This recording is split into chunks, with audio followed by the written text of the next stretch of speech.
بسم الله الرحمن الرحیم. ګوره محترمو، د مربع بل قسم د اعراب تقدیري چې دی نو هغه دی چې علم النحو کې د جمع مذکر سالم نه علاوه بل یو اسم یا متکلم ته مضاف وي. نو په هغې کې ډېر چې کوم استعمال دي نو هغه دا دوه دي. یو خو مفرد دی چې دا مفرد به چې کوم دی نو یا متکلم ته مضاف وي، او بل چې کوم دی نو جو مکسر دی چې دا به یا متکلم ته مضاف وي. خو د دې مفرد د استعمال پکې بیا ډېر زیات دی. نو ګورئ ماشوم په دې باندې موږ څنګه پوهېږو؟ ورته وایو چې ګورئ جاءني غلامي، نو جاء فعل یا ضمیر چې کوم دی نو مفعول به دی، او غلامی غلام مضاف دی مفرد دی، غلام مضاف دی او مفرد دی، او دی یا ضمیر چې کوم دی نو اضافت شوی دا یا متکلم دی. نو دا مضاف الیه موږ را یوځای کړو او د دې فعل لپاره موږ کوم دی نو څوک فاعل کوو.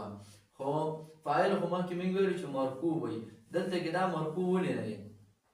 بیا ورته وایو چې دلته کې دا مرفوع دی، خو دلته چې کوم دی نو ضمه تقدیري ده.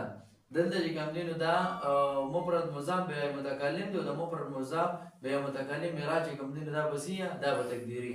بیا ورته دغه شان دی وایو چې رأیت غلامی، نو رأیت فعل فاعل او غلامی چې کوم دی نو ولا مضاف الیه څه شو؟ دا ولا مفعول به شو. بیا هم دې باندې پوهېږو چې دا منصوب دی، غلامی دا منصوب دی، خو دلته چې کوم دی نو نصب څه دی؟ هغه چې کوم دی نو تقدیري دی. دغه شان بیا ورته چې مررتو بغلامی، نو په بغلامی کې با جاره دی، غلامی مضاف الیه چې کوم دی نو څه دی؟ هغه د جار لپاره مجرور شو.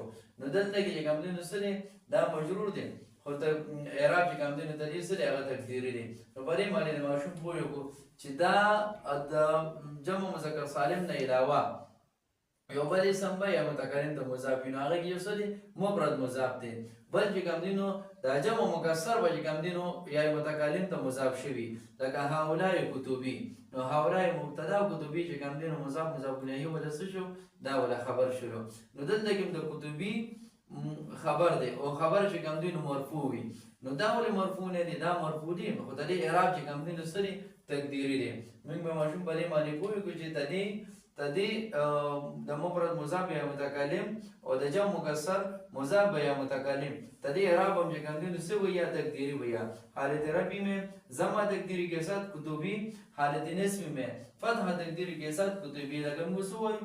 رأیت کتبی، کتبی دلته کې اوس چې کوم دی نو مفعول به واقع شو، او مفعول به په مخکې چې کوم دی نو موږ څه منصوب مبني، لکه رأیت رجلان، نو رجلان به منصوب وي، خو کتبی چونکې اعراب څه دی؟ تقدیري دی، نو منصوب یې ویلی نه شو، هغه نصب چې کوم دی نو په دې کې څه دلته کې اوس پټ دی. نو رأیت کتبی. دغه شان چې کوم دی نو مررت بکتبی، دلته کې اوس دا بکتبی چې کوم دی نو څه دی؟